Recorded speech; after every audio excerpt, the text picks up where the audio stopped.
Alors que Gérard Depardieu est plongé dans la tourmente, il est visé par 2 plaintes pour viol et agression sexuelle et sa Légion d'honneur risque de lui être retirée. Sa fille Julie Depardieu et plusieurs autres membres de sa famille s'expriment dans le journal du dimanche. Tous dénoncent une cabale contre l'acteur. La suite après la publicité. L'étau se resserre autour de Gérard Depardieu, si fort que l'acteur français de 74 ans a quitté la France et est parti se réfugier dans une maison sans prétention de tourner en Belgique. Visé par 2 plaintes pour viol et agression sexuelle, la star du cinéma français a vu son cas prendre une plus grande ampleur encore suite à la diffusion du numéro de complément d'enquête intitulé La chute de l'ogre sur France 2. Dans ce reportage très à charge dans lequel Gérard Depardieu s'est lui-même exprimé, certaines images ont tout particulièrement choqué. Celle de l'acteur filmé lors d'un voyage en Corée du Nord, tenant des propos délicats sur une fillette à cheval. Ces images qui font tant parler ont été volées. C'est en tout cas ce qu'affirme celui qui les a filmées, Yann Moix. En fin de semaine, la ministre de la Culture Rima Abdul Malak, alors de passage sur le plateau de C'est à vous sur France 5, a été interrogée sur la question de la Légion d'honneur détenue par Gérard Depardieu. La ministre a fait savoir qu'une procédure disciplinaire allait être engagée pour statuer sur le sujet. Une annonce à laquelle les avocats de Gérard Depardieu ont très rapidement réagi. Madame la ministre de la Culture sonne l'halali. Est-elle dans sa fonction de ministre de la Culture lorsqu'elle participe aussi activement à la chasse à l'homme menée contre Gérard Depardieu, au lynchage médiatique dont il est la cible? Est-elle habilitée à suggérer publiquement que lui soit retirée une distinction reçue du président de la République? Ont-ils indiqué hier dans un communiqué.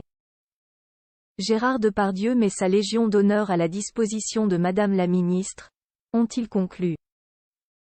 C'est dans ce contexte très particulier que la famille de Gérard Depardieu s'exprime aujourd'hui dans les colonnes du journal du dimanche.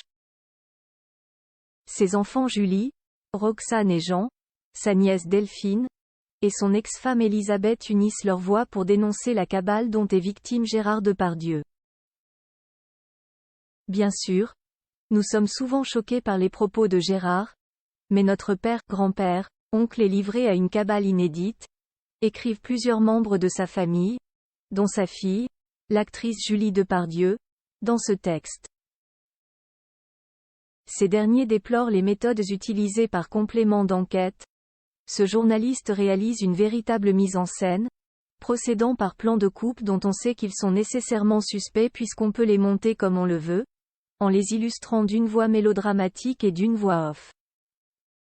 Non sans efficacité. Rappelons que Gérard appelle tout le monde fifi, les femmes, les hommes, les animaux. L'objet est-il de faire passer Gérard Depardieu pour un pédophile? S'interroge sa famille qui sait mieux que personne comment est l'acteur en privé. Avant que la rage collective devienne encore plus folle, nous voudrions juste dire que dans le privé, avec ses enfants, c'est quelqu'un d'extrêmement pudique, délicat et même pudibond. Pour lui, et toute la famille, les dégâts sont indescriptibles. Nous assistons effrayés à cette démence collective terrifiante, cette confusion totale qui dépasse la personne de Gérard. Nous appelons à la raison et à laisser travailler la justice. Nous l'aimons, conclut Julie, Roxane, Jean, Delphine, Elisabeth et toute la famille Depardieu. Gérard Depardieu reste présumé innocent des faits qui lui sont reprochés jusqu'à la clôture définitive de tous les dossiers. La suite après la publicité.